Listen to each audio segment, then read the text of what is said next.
जी, एक और धमाकेदार वीडियो पे आप लोगों को स्वागत है। सबसे पहले तो आप लोग थंबनेल और टाइटल देखकर समझ ही गए होंगे इस वीडियो में क्या होने वाला है।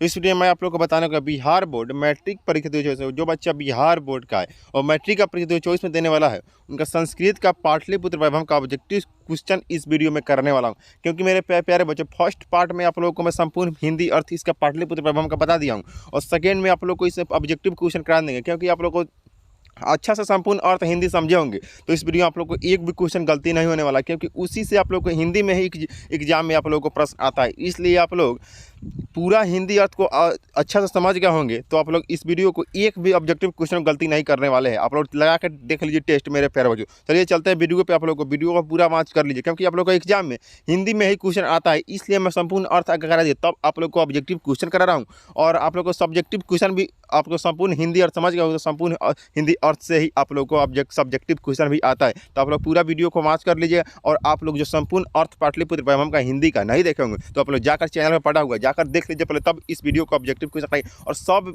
आप लोग को सही ही होगा। मेरे प्यारे जो संपूर्ण अर्थ समझ गए होंगे बढ़िया से। तो चलिए मेरे प्यारे जो वीडियो पे चलते वीडियो को पूरा वाच कर लीजिएगा। वीडियो बहुत इंटरेस्टिंग और नॉलेजेबल होने वाला है।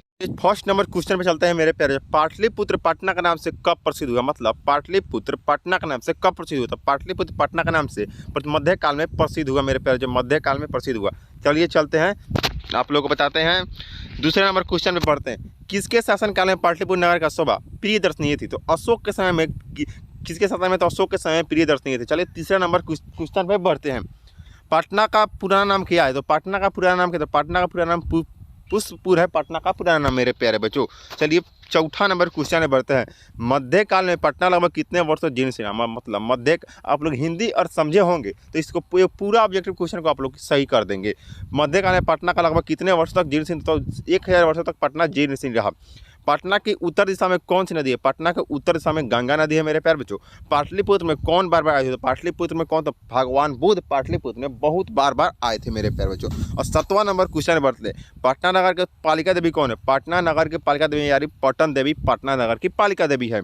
पटना किस नदी के किनारे अवस्थित? पटना गंगा के किनारे अवस्थित है। पटना गंगा के किनारे अवस्थित है मेरे प्यारे बच्चों। चलिए 9वां नंबर क्वेश्चन बढ़ते हैं। पटना में कौमुदी महोत्सव कब मनाया जाता है? पटना में कौमुदी महोत्सव गुप्त वंश काल में मनाया जाता है। पटना में कौमुदी महोत्सव गुप्त वंश काल में मनाया जाता है। चलिए चलते हैं, आप लोगों को बताते हैं 10वां नंबर क्वेश्चन पे।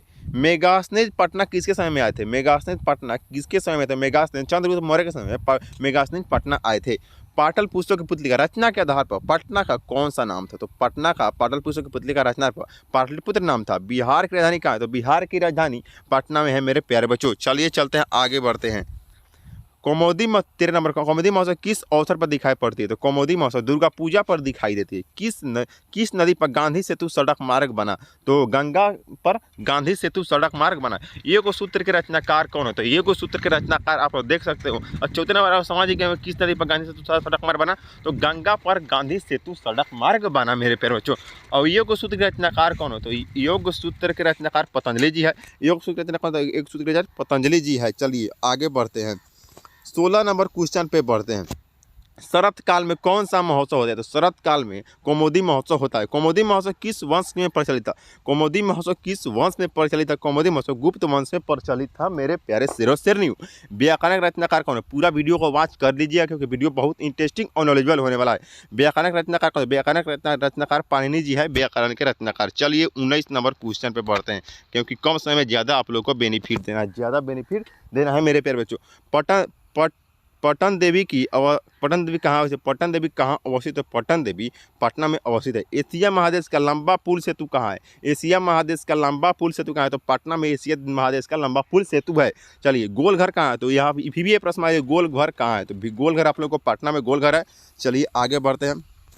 गुरु गोविंद सिंह का जन्म कहाँ हुआ? तो गुरु गोविंद सिंह का जन्म पटना में हुआ था। गुप्त काल में किसका उद्धार हुआ? गुप्त काल में किसका उद्धार? तो गुप्त काल में पाटलिपुत्र का उद्धार। गोविंद सिंह सिख संप्रदाय कौन से गुरु थे? गोविंद सिंह। यह भी क्वेश्चन बहुत बार मेरे प्यारे सबको बोर्ड एग्जाम में पूछा जाता है। 10वें थे मेरे प्यारे बच्चों। चलिए चलते हैं। गांधी सेतु कहाँ है? तो गांधी सेतु पाटलिपुत्र में है। कूटनीतम काव्य के कवि कौन है? कूटनीतम काव्य के कवि कौन है? तो कूटनीतम काव्य के कवि दामोदर गुप्त जी है मेरे प्यारे बच्चों।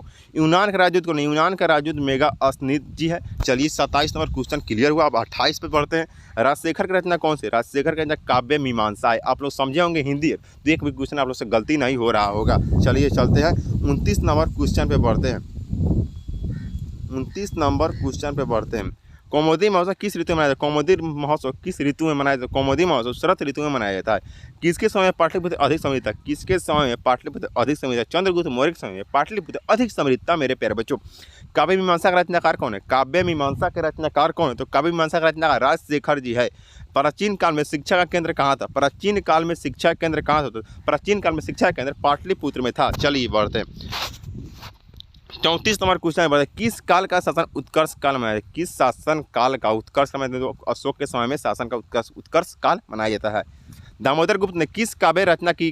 दामोदर गुप्त ने किस काव्य की रचना की? तो दामोदर गुप्त ने कूटनीतम ताख्यम की रचना की। चलिए 36 नंबर क्वेश्चन पे बढ़ते हैं मेरे प्यारे बच्चों। विद्वानों ने पृथ्वी का तिलक किसे कहा? विद्वानों ने पृथ्वी का तिलक किसे कहा? तो पाटलिपुत्र ने विद्वानों का पृथ्वी का तिलक कहा। इंद्रलोक किस नगर को कहा गया? इंद्रलोक किस नगर का? इंद्रलोक पाटलिपुत्र को कहा गया। स्वर्ग से भी सुंदर कौन सा स्थान है? स्वर्ग से भी सुंदर कौन सा? तो स्वर्ग से भी सुंदर आपको पाटलिपुत्र स्थान है। चलिए बढ़ते हैं आप लोग को और 39 नंबर क्वेश्चन बताए। गौतम बुद्ध के समय पटना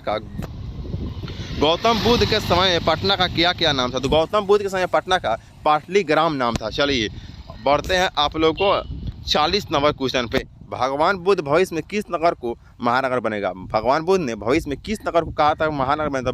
पाटलिपुत्र को कहा था कि यह नगर भविष्य में महानगर बनेगा। सरस्वती का कुल ग्रह कौन सा महानगर है? सरस्वती का कुल ग्रह कौन सा महानगर? तो पाटलिपुत्र। एशिया महादेश का सबसे लंबा पुल किस नदी पर है? एशिया महादेश का सबसे लंबा पुल नदी कहाँ है? तो गंगा नदी है। चलिए आप लोग को उम्मीद करता हूँ कि 40 में से आप लोग 40 ऑब्जेक्टिव क्वेश्चन सही किए होंगे, तब आप लोग जाके बोर्ड एग्जाम में अच्छा कर पाएंगे मेरे प्यारे बच्चों, क्योंकि आप लोग संपूर्ण और समझे होंगे तो इस वीडियो को पूरा आप लोग ही ऑब्जेक्टिव क्वेश्चन को सही कर रहे होंगे। चलिए 43 नंबर क्वेश्चन पे बढ़ते हैं। मुद्रा अक्षर किस शहर के प्राचीनतम सड़क है? तो पाटलिपुत्र। गुरु गोविंद सिंह का जन्म स्थान किस नाम से है? गुरु गोविंद सिंह का जन्म स्थान किस प्रसिद्ध है? तो गुरुद्वारा से प्रसिद्ध। किसके काल में पाटलिपुत्र को रक्षा व्यवस्था उत्कृष्ट है? तो चंद्रगुप्त मौर्य के काल में किसके आपको सिखों के 10 गुरु कौन थे? सिखों के 10 गुरु गोविंद सिंह थे। चलिए आगे बढ़ते हैं। आप लोगों का मात्र 2 है क्वेश्चन और बचा हुआ। पाटलिपुत्र किस प्रांत की राजधानी है? तो पाटलिपुत्र बिहार की राजधानी है।